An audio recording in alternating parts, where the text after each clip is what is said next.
Bon, une autre improvisation masquée. On parle d'Alex Baldwin ces temps-ci. Il y a un problème au Nouveau-Mexique, un accident, il a tué quelqu'un par accident. Je suis pas à sa place, j'aimerais pas ça y être. Là, comme on parle d'Alex Baldwin, bon, parlons-en. Parce que, à place de répéter les choses que les médias répètent pour répéter des choses que les médias répètent et qu'ils répètent des choses que les médias répètent, pour devenir comme un genre de roue d'hamster où on doit tourner dedans en écoutant la radio et la télévision, je vais tenter de débarquer de la roue et de parler réellement d'Alex Baldwin. Puis là, après ça, on va pouvoir se poser des questions si tout le monde l'aime. Parce que moi, je ne le connais pas personnellement. Je sais pas si j'ai vu des films où il jouait dedans. Je suis pas assez un amateur de cinéma d'Hollywood pour être rendu là. Okay? Donc, Alex Baldwin, il a, il a, il a participé au financement d'une fondation. Ça date sans doute des années 90. Okay? C'est la Tooth Fairy Project. En français, ce serait le projet de la fée des dents. Ça, c'était fait en collaboration avec un centre de scientifique qui s'appelait le RPHP pour Radiation and Public Health Project. Pourquoi? Ben, Alex Baldwin, il participait, je l'ai dit, au financement, puis que les enfants, les jeunes enfants, okay, quand on parle d'un enfant, c'est généralement 4 ans, 6 ans, 8 ans, 10 ans, 11 ans, ceux-là, mettons, qui n'ont pas de vaccin actuellement. Bon. Ça fait que, ben, qu'ils vont en avoir un plus tard, parce qu'il faut que ça soit comme ça. OK. Ces gens-là, à l'époque, ils envoyaient leurs dents à la fée des dents, par la poste. Puis, en retour, ils recevaient, je pense, 5 dollars. 5 dollars américains. Avec ça, tu peux t'acheter une maison ici. Hein. Puis 5 dollars américains, puis le tour était joué. Les scientifiques du RPHP, eux autres, ils analysaient le taux de strontium 90 dans les dents. Le strontium 90, c'est un élément témoin de contamination radioactive.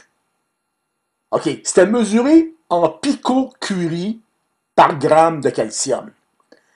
OK, dans une société idéale, qui n'est pas trop décomposée, OK, le taux de strontium 90 est de 0.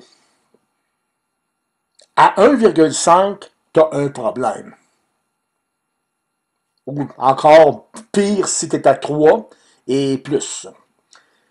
Là, ils ont découvert qu'il y a beaucoup d'enfants qui vivaient sur la côte Est, selon les dents, OK, qui avaient été contaminés par des radiations. Oh, ils ont trop écouté de télévision. C'est pire que ça. Puis là, ils n'ont pas compris pourquoi il y avait tant de personnes sur la côte Est qui semblaient avoir des problèmes avec les radioactivités. Puis là, ils ont découvert que sur 39 dents, je vais regarder mes chiffres, là. Je trouve pas les chiffres. OK, 39 dents. Dans la région de Miami, il y avait un taux de picocurie de 16 et de 17 dans certains cas. Moins, mais 16 et 17. Ça, 17 picocuries de strontium 90 par gramme de calcium, c'est beaucoup. C'est beaucoup, c'est même inquiétant.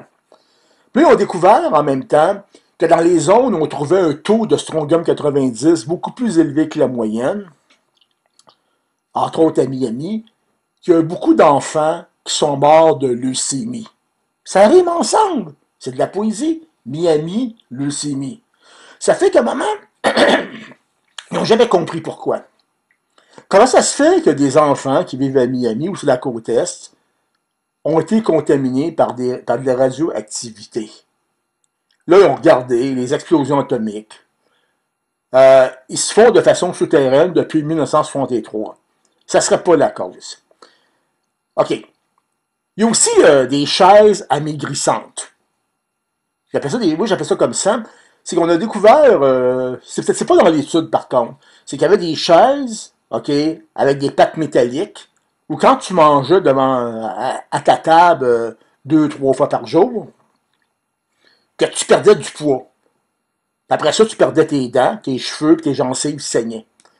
OK, c'est que les tables, les pieds des tables étaient radioactifs. Ça veut dire qu'à quelque part, il y a quelqu'un qui a moulé des tables avec du métal qui était radioactif, qui a vissé ça, qui a envoyé ça dans des commerces, puis les commerces les ont revendus à des clients.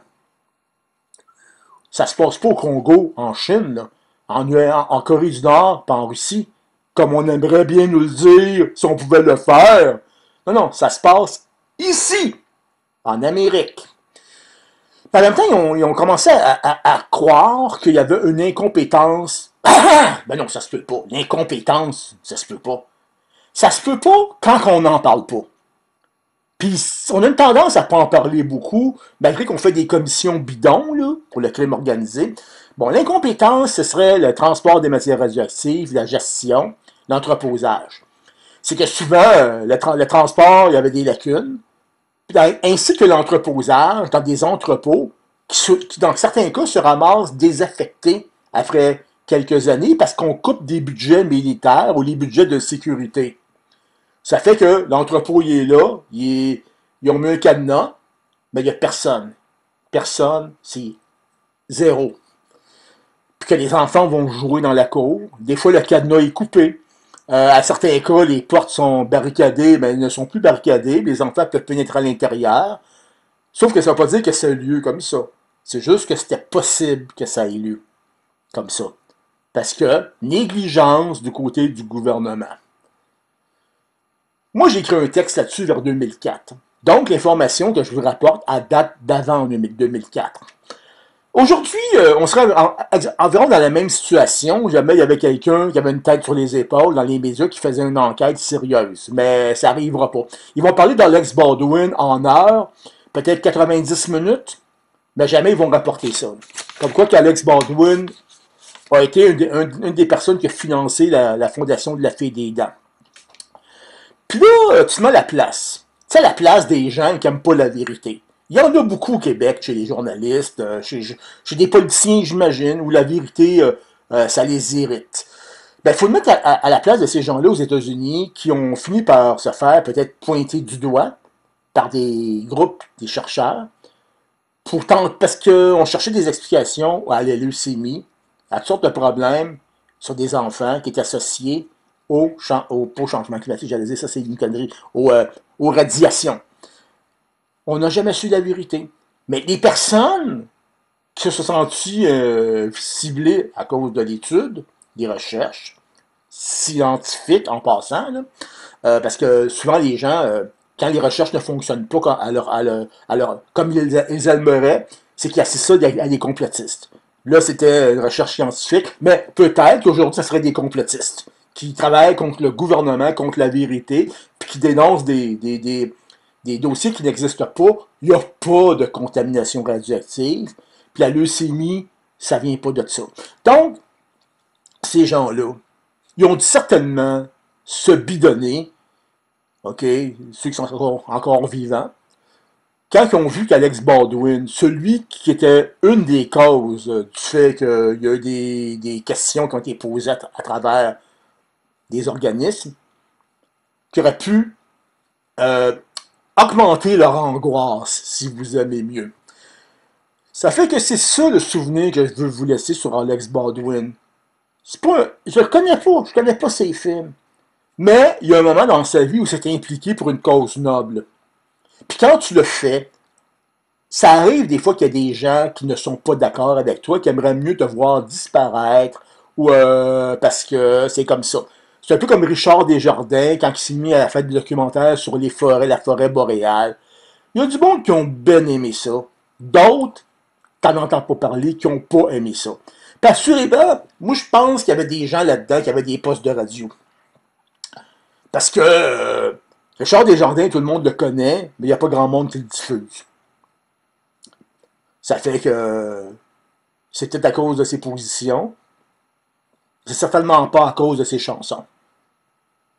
Okay. Ça fait qu'à un moment, on se laisse là-dessus.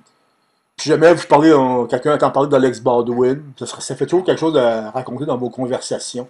Ça doit être sur l'internet de Tooth Fairy Foundation. Puis peut-être que vous allez sur Internet, vous allez en savoir plus que moi, parce que moi, je n'ai pas fait de recherche. Je me suis fié à mes recherches passées, qui ne sont pas actualisées. Ben, ça ne change rien dans les statistiques, dans les chiffres. Là, questionnez-vous, laisseriez-vous ces gens-là, OK, diriger la santé publique? Moi, je ne sais pas, je n'ai pas de réponse à ça. Vous, peut-être que vous en avez une. Amusez-vous bien, puis ayez beaucoup de plaisir dans votre vie.